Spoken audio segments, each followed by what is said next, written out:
I'd like to introduce to you Linda Fodrini Johnson, who's the founder of Eldercare, which is based in Walnut Creek. And she's been in this type of business for quite some time and has a resume that she'll tell you about. Thank you, Jim. Thank you all for having me here. Jim wanted me to tell you a little bit about my background. I'm a marriage family therapist. I'm a certified care manager. I'll tell you more about professional care management as I'm speaking. I've been doing this for 31 years. I started with the county as an intern, and then when I was working on my master's degree, they knew I had an affinity for care management for older adults and their families, and they had me come back and work as a pilot project with them. And then I started the very first Alzheimer respite program in the East Bay in 1986 and directed that program for 6 years. In the midst of that, in 1989, I started my own business, Eldercare Services, which is pretty comprehensive with geriatric care management, that's counseling, coaching, older adults and their families on a lot of what I'm going to talk to you about this afternoon. And I've been the president of the Western chapter of the National Association and the president of the National Association. And besides Eldercare, I have another national business called the Village Plan, where we take care management, again, with a network throughout the country. So that's what I do when I'm not sleeping. I don't think I have much time for anything else, except I do have a husband, I do have 5 grandchildren, and I am involved with the church as well. So and to tell you the truth, if it wasn't for teachers, I would not be here. And I don't mean the teachers in my educational path. I worked at, does anybody remember SB 90? Yeah. There was money that came with that to the schools. And in San Francisco, I was the SB 90 clerk. And the teachers who became my friends, they encouraged me to go back to school. So I'm a re-entry back to school career person. I graduated with my bachelor's degree when my oldest daughter graduated from high school, and my master's degree when my youngest daughter graduated from high school. And that wouldn't be without my friends, the teachers at Longfellow Elementary School in San Francisco. So thank you all. Thank you all for, making me take this path, which has been very fulfilling. So I'm going to talk to you about your ducks, to make sure you have your ducks in order, because in order to have life your way, and I'm all about letting my clients have life their way, you need to have advocates, and you need to think about when things do go south, who could advocate for me? And will I get, and will I have what I want in my life? And how many have read On Being Mortal? You haven't read that book? It is a bestseller. I put it on your reading list, get it into your Kindle. He is a wonderful physician, Gwande, G-W-A-N-D-E, Gwande, on being mortal. But in his book, he said, it's not about a good death, it's about living until you die. That's what we want to do. We want to live well until our life ends and not have something dragged out that is not pleasant. So that's what I'm going to talk to you about. Baby girls born in 2000 are expected to live to be 100. The males aren't expected to live quite that long.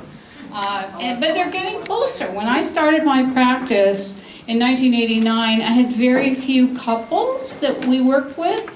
Now I would say that about half of maybe a third of our clients are still couples into their 80s that I didn't see. So guys, you are living longer, so whatever you're doing, continue to do that. But the over 85 group, over age 85, is the fastest growing segment of our population.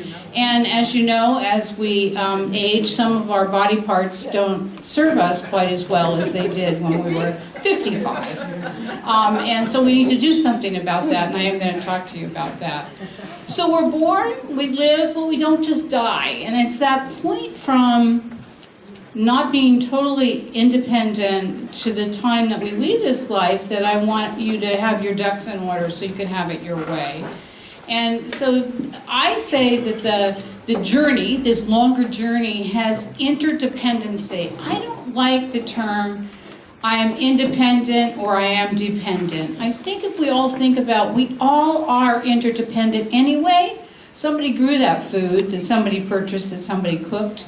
So if you think about that concept, you don't feel bad about having to ask for help. And I think having to ask for help, having had surgery a few times in my life, is a really difficult thing for us who are fiercely independent. And a lot of people are fiercely independent way into their late 90s. I still have a client who's 102 now. She's been my client for 10 years. This woman was fiercely independent, very controlling, but took care of her life and lived her own life in her own home until just a few years ago. So what are the elements and tools needed for a long life? Number one, what are your values and your wishes? When I'm working with a client in counseling, client in care management, first thing I ask my clients, and this is something for you to think about tonight or tomorrow, what are my values? What gives me the greatest joy in my life? Because you want to integrate that, whatever the answer is to that, into your legal documents, and I'll talk to you a little bit how you do that. And you want to research options for support and assistance before you require them. You want to know what the options are, and you want to make sure that anyone who could make a decision for you knows what you've chosen. And that your legal documents, I'm going to talk about them in a second on another slide, but that they actually direct your wishes, that they're not vague, but they're not over-detailed also. So there's a middle ground for the legal documents that you have to complete. In fact, my time is going to be kind of short today because I'm meeting with my elder law attorney, estate planning attorney, to change some of the language in my legal document, and hopefully I'll get to share that with you as well. But I might not be able to hang around like I was in Berkeley at the other group in Berkeley of retired teachers, but I have my cards up here. So if I say anything during this presentation that I'm not able to answer the question, please feel free to call me and send me an email, because I'm really responsive on email, and I'll answer or clarify anything that confused you or you wanted more information on. So please feel free to do that. So the legal documents and financial resources to support your desired options. The whole thing about the teachers not getting their full Social Security makes me really angry. Because when I worked for the school district, all my teacher friends, they had summer jobs so they could have Social Security when they retired. And now it's, you're not getting that full Social Security. It's crazy. But we'll talk about other financial resources. And the most important thing I think you could do for yourselves is to have an advocate who can act in your behalf should you have a medical crisis. At any age, basically. But as we get post-65, it becomes more critical. No one should go into a hospital or into a medical diagnosis that's odd or unusual without an advocate standing by you. I have a weird cardiac thing with the mitral valve and go to Stanford, but I bring my husband to listen to what the cardiologist has. Number one, he has a British accent and he's very funny and he talks very fast. So I need him to listen also when I'm there. I'm fine, but I have a good advocate with me besides in the medical arena as well. So, and again, at any point, we could lose capacity for a short period of time or a long period of time.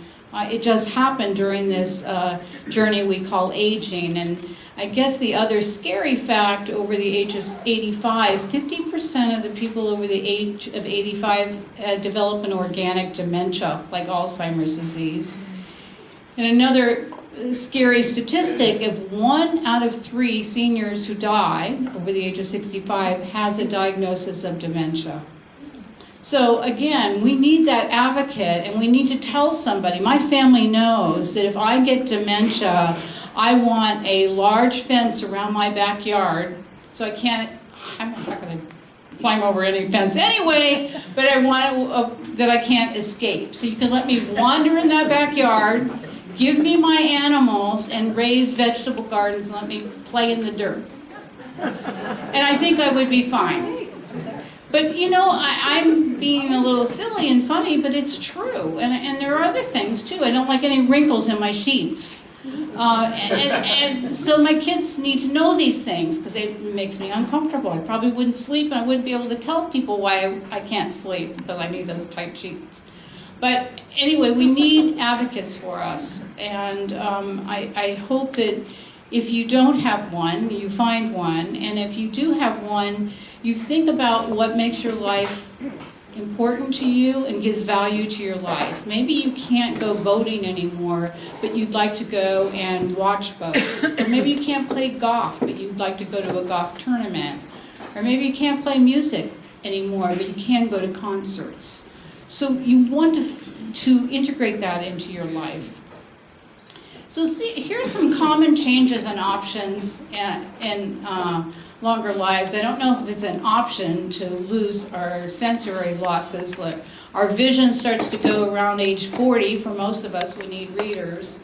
Our hearing starts to diminish. I just had a physical this last month, and high frequency. I'm having a problem with high frequency, but not enough to need a hearing aid, but high frequency.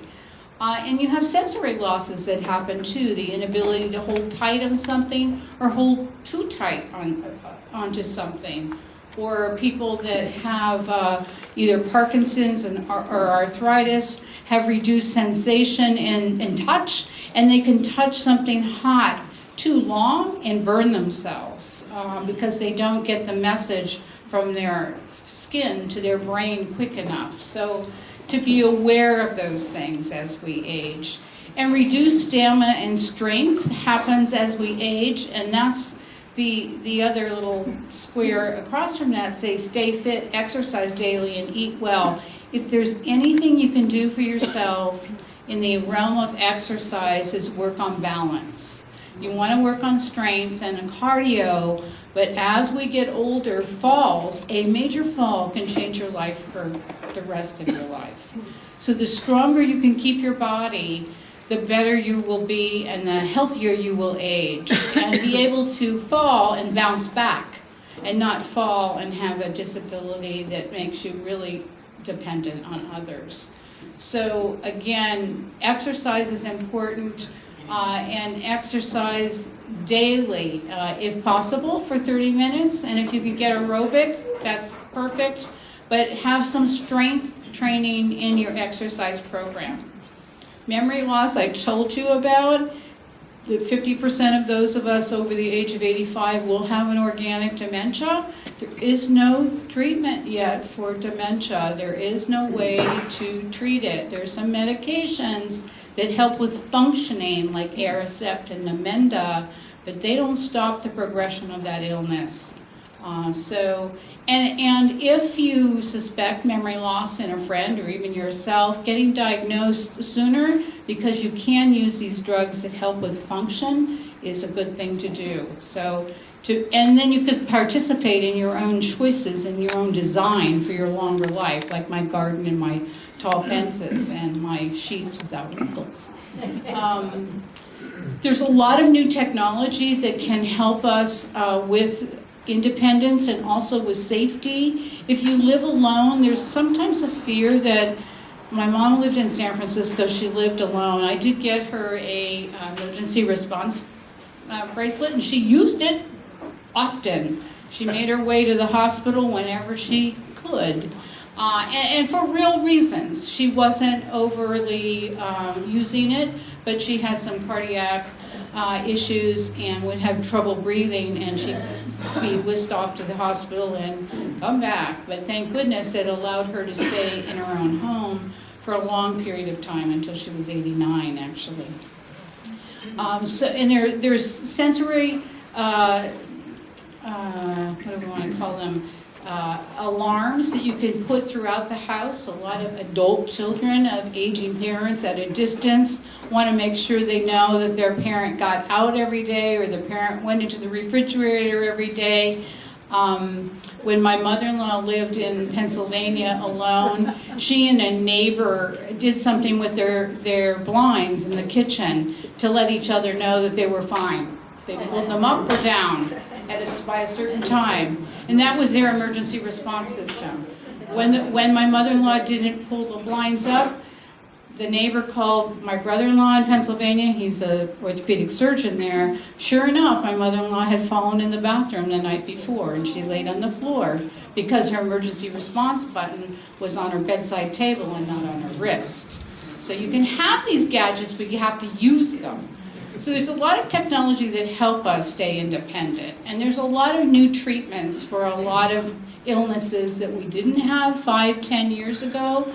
So when I'm working with somebody, I always ask about a second opinion. If you have an unusual diagnosis, that's why I go to Stanford. I have a local cardiologist, but I wanted to go to the guy top of his game in what's wrong with my mitral valve. So hopefully by the time I need that thing replaced, they'll have the non-invasive procedure for everybody. Right now they do have a non-invasive procedure to repair mitral valves, but only if you're not a good surgery risk.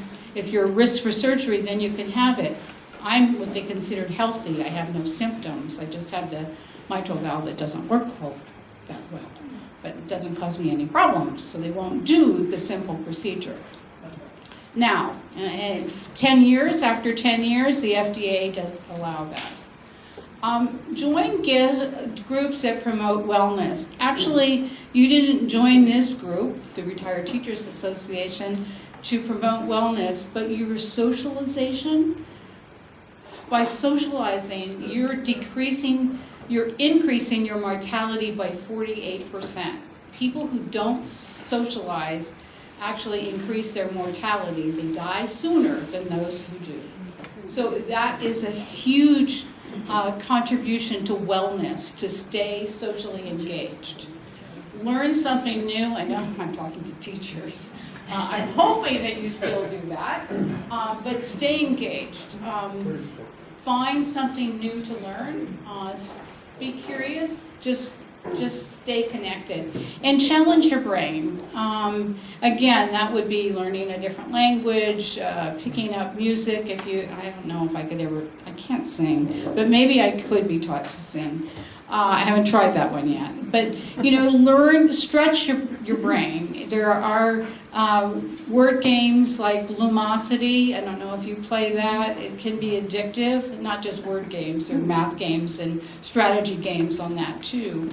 About 3 years ago, I attended a wonderful workshop in San Francisco with physicians and researchers from UCSF and Stanford about basically remodeling your brain and to keep us from getting dementia, and again, challenging the brain. And the games that our kids and grandkids play, the computer games, actually are good for your brain. I don't like those shooting, kill 'em, find 'em games, but they actually are good for you. So you could go find squirrels or something, games that you don't have to kill people in. But Luminosity has a new game right now, and it's a racing game. Anybody play with Luminosity? Do you play the racing game, the new racing game? Oh my God, it makes me tense when I'm in that racing car. Anyway, and you have to avoid, little hits in the road and things flying in front of you, so you have to act quickly. So those types of things are really good for our brain. And the other thing that, I don't think I have that on this slide. No, I'm going to go back to that one. The other thing that I don't have in this slide that I do a lecture called Remodeling Your Brain that talks more about this. And it talks, when we do the exercise, the healthy diet, like the Mediterranean diet or a heart healthy diet, we're socially engaged, We also need to do mindfulness activities. That's that meditation, that's being in the moment, yoga, prayer, some kind of form of mindfulness every single day for our brains. So again, at the end of our brains, at the end of our chromosomes, I don't know about the end of our brains, but at the end of our chromosomes are telomeres, and they're damaged by stress. And the work that UCSF has done, and Dr. Blackburn got a Nobel Prize for this, finding that you can repair those telomeres at the end of your chromosome if you do those 4 activities: heart-healthy diet, a Mediterranean-like diet, exercise, socialization, and mindfulness. So it doesn't take that much energy to keep your brain healthy. So what do I need to line up all my ducks? Planning for the what-ifs. So you want to look at your legal tools. You probably, if you own a home, you probably have a trust, and your home is in the trust. If you don't, maybe you don't have a trust. But you want to look at that annually. If you're a couple, the month of your anniversary. If you're a single person, the month of your birthday. Is everything in that legal tool that you have to manage some of the things I'm saying? Do I have somebody? Have I put down that information that I want somebody to know? And can that person you request be your advocate still and act in this capacity? Again, I said to you, I work with a lot of couples now, and they've named each other, but one of the two that's named as the advocate is starting to have some memory and some cognition problems. You need to change that person because they couldn't make decisions for you. So that's the reason why you want to look at your documents. Don't just put them away. Look at them once a year and see if they're still accurate. Living trust, there used to be AB trust. Maybe you have AB trust, have heard that. Now the attorneys are telling you not to do that. That's why I'm seeing my estate planning attorney, because we had an AB trust, and now he doesn't want us to do that. There's tax complications, and we don't want tax complications, of course. So there's a reason for you to probably revisit an elder law attorney or estate planning attorney every few years to make sure that the laws haven't changed on what you've already done.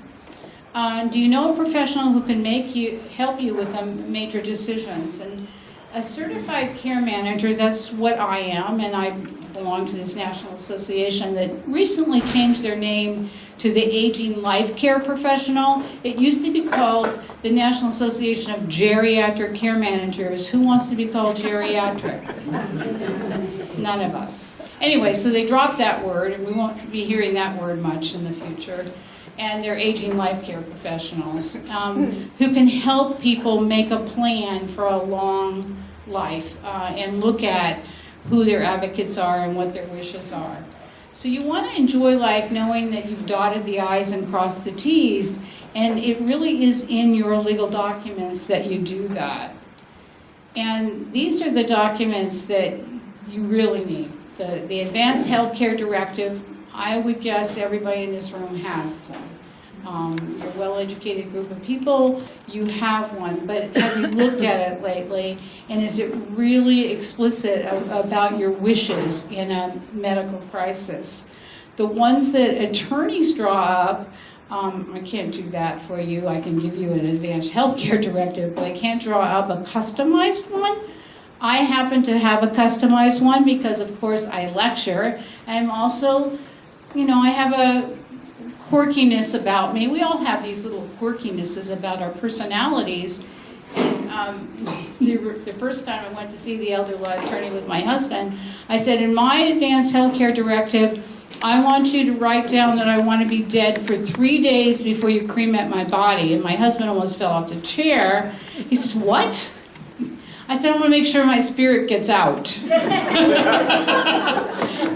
I can, when I'm lecturing, I can tell people you can have control. 3 days dead, like me. And you can, if you have any quirkiness, and I don't know if I'm unusual, but if there's anything, you can put it in this directive when an attorney designs it for you. You don't want to get too specific. I don't care about the sheets at that point, but you know, I don't know what's going to be in the other life. I haven't directed that yet, but definitely if you have any strong feelings, this is the document you put it in. And the durable power of attorney for healthcare is in the advanced healthcare directive. That gets confusing for some people. If you have family or friends in other states, they might not use different terminology than I'm using right here. And the other thing that is important is the pulse form. Now I have a stack of them here, and I hope you come up and get one even if you don't need it, just so you have it. And this is called the physician's orders for life-sustaining treatment. And it used to be called the do not resuscitate. This is a little bit more sophisticated. And if you have strong feelings, I remember my grandmother having strong feelings about, she used to say, she had all kinds of great sayings, but she would say that my bags are packed and when the train comes, let me get on. She didn't want to be resuscitated. She didn't want to be put on to any life-sustaining treatment. And this was way before they even had advanced healthcare directives. She was just relying on her 3 daughters to make that decision for her.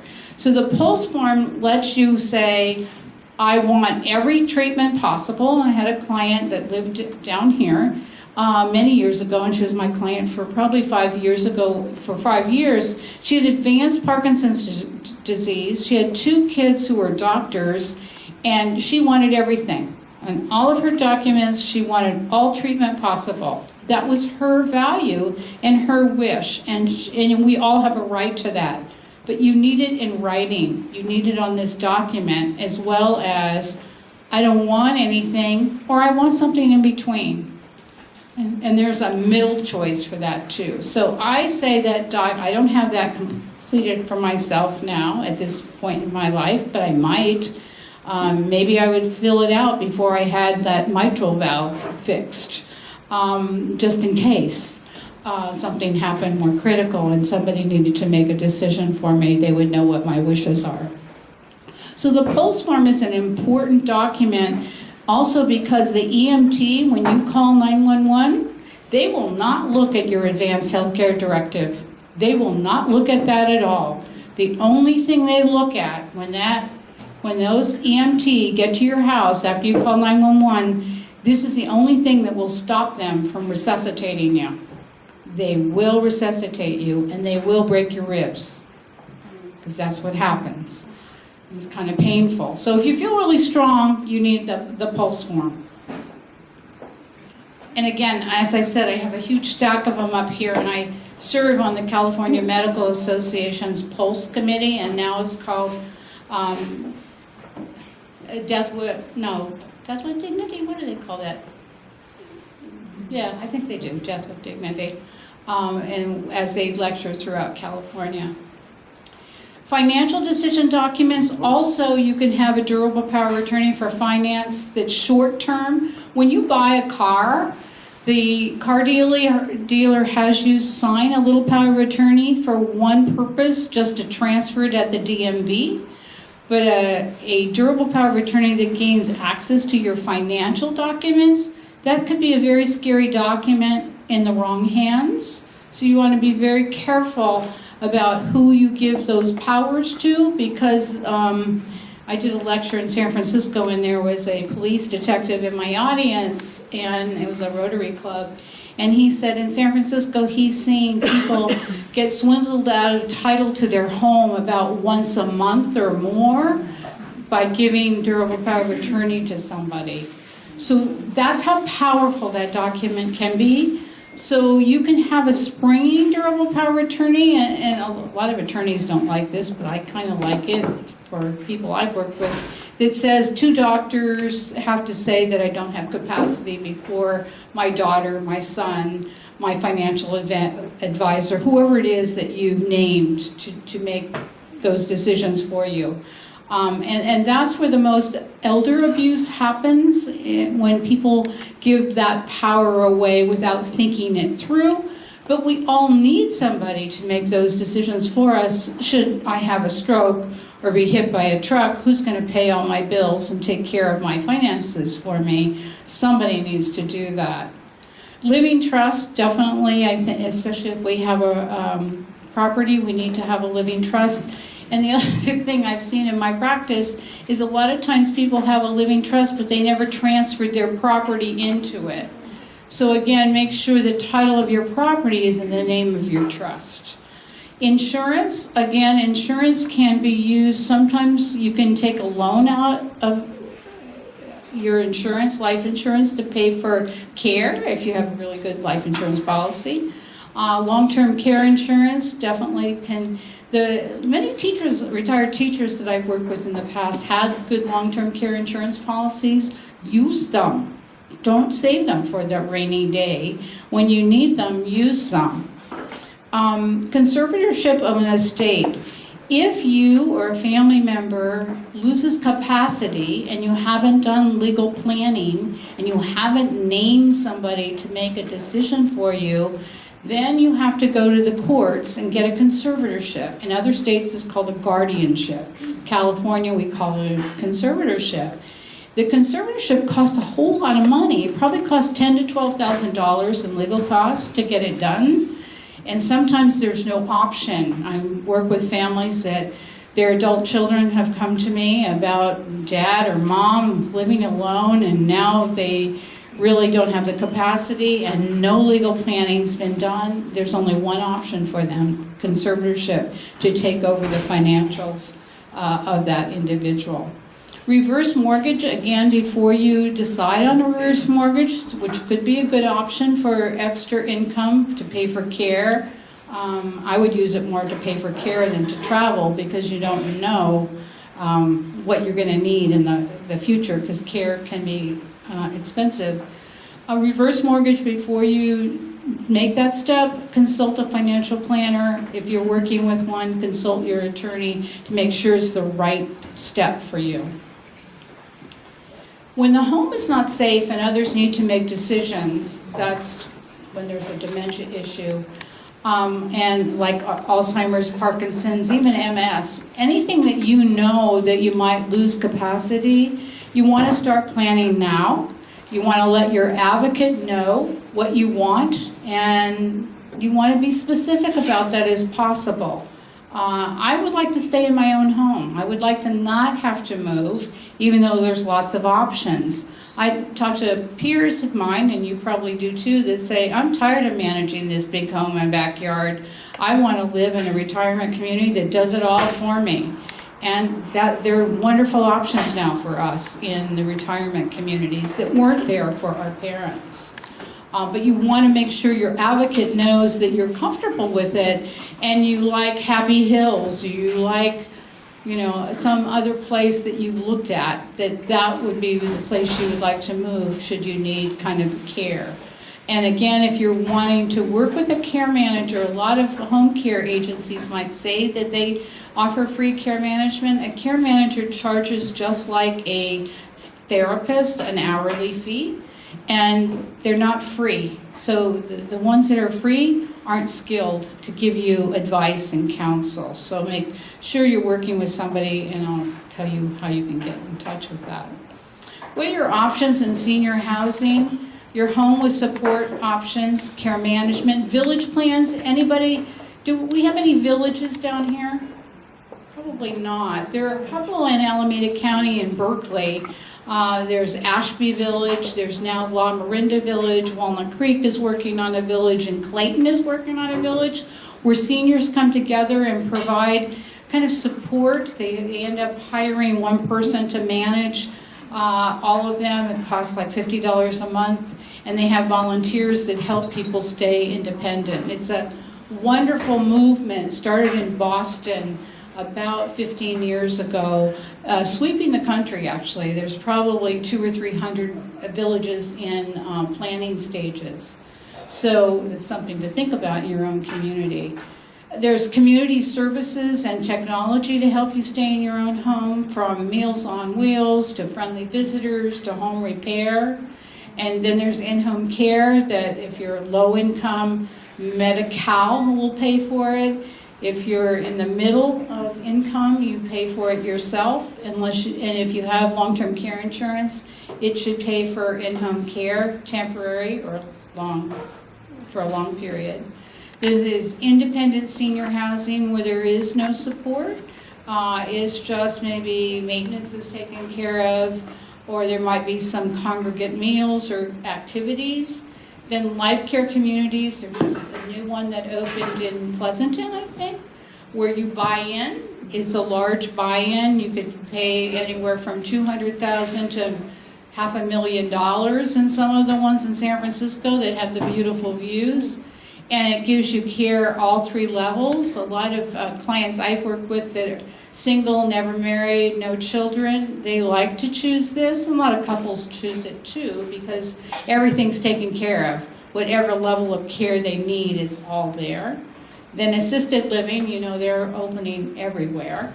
And the cost of assisted living in our area is starting around $3,500 to $4,000 a month. So it's not inexpensive, but they are nice options. A lot of people, I remember a client of mine that was unhappy in her assisted living because it was too fancy. And she was kind of depressed. And she says, why am I living on a cruise ship? That's what she felt it was, because it didn't look like the home she lived in prior. So I had to find something not so fancy for her, because she was really unhappy in that cruise ship environment. Small assisted living, and that's really important. When somebody else is making decisions, the adult children made this decision for this woman who was, grew up in San Francisco, and she was an Italian woman, and all the Italians in my neighborhood, the women didn't even cook in their kitchen upstairs because they didn't want it dirty. It was just perfect, and downstairs was the red and white check tablecloth and the bubbling pasta and those wonderful smells that came out of those homes. That's where this lady came from, and they put her in this beautiful environment that looked like a cruise ship. It didn't look like where she came from. She did need assisted living, but they chose based on their values and not their mom's. And we found some place with the red and white tablecloths, and she was happy. So then there's small assisted living homes that are licensed for 6 people. And at the end of my mom's life, when she was on hospice, that's what I found for her. And I couldn't have wanted a better end of life for my mother. She was active, dressed, had makeup on every single day. The night before she died, she asked the caregivers to take her to the room. There's 6 people in this home, to say goodnight to each person. She died that next morning. That's living with dignity until you die, even though she definitely, because of some strokes, had some dementia. But she did live her life her way. I have some resources on this, and I think we're going to have a recording of this, so you could probably get a tape of this if you have time to write these down. But entitlements, if you don't know what you're entitled to, benefitscheckup.org, it's a government website, and you do have to put your Social Security number in there, and a lot of people are a little worried about that, but I did it. I did it a few years ago before I was entitled to as many entitlements now that I'm older than I am. But when I did it a few years ago, it came back and said I was entitled to a pass to the national parks. So it's pretty broad. It looks at anything you're entitled to, and the biggest overlook is the VA benefit for aid and attendance. It's up to $1,700 a month if either the husband or the wife served in the military during wartime. It's a really big benefit for people. I just talked to somebody in my circle of professionals this morning that didn't realize his parents were entitled to that. That really helps with the cost of care. Anybody who's a family caregiver now, and if you're not now, you will be. All of us are going to be caregivers at some point with a friend or family member. That is a wonderful website for support for caregivers. The Village Plan is a national network of professional care managers, so if you have somebody that lives at a distance that needs some help with decisions, that's a good place to go. If you need an elder law attorney any place in the country, NALA is the place to go.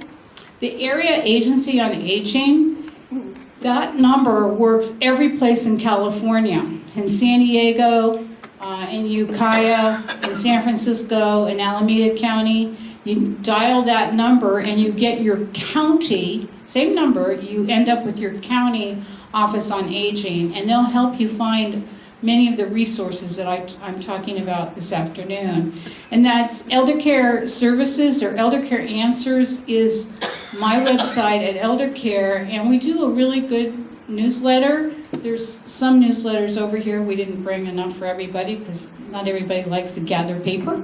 So there's some paper over there, and if you want to be on our mailing list, we gladly put you on it. And we talk about, new research, new issues. It's about wise aging this last month. And what is it next month, Susie? Do you remember? It's a challenge. It is about, no, something a little bit more positive. It's a mystery. You can find out. Okay. So I have time for just a few questions, and then I'm going to encourage you to send me an email.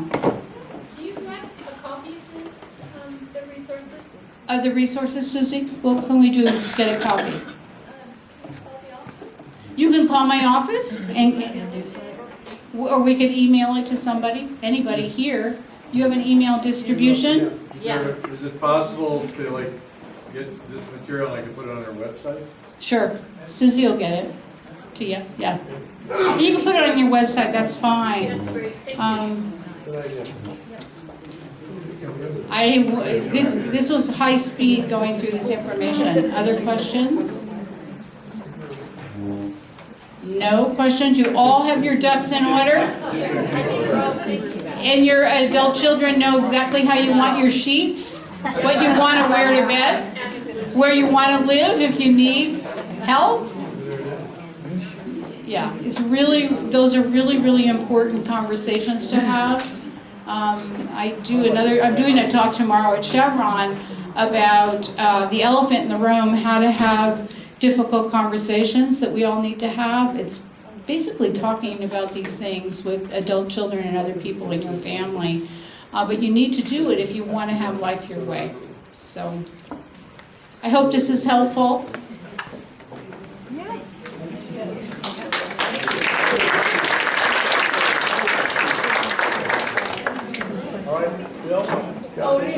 Okay, the next month's newsletter is the emotional roller coaster. So when you're going through these kind of things, how to have a balance. There you go. Thank you so much. Thank you. And I want to thank everybody who brought food donations. Also, of course, filling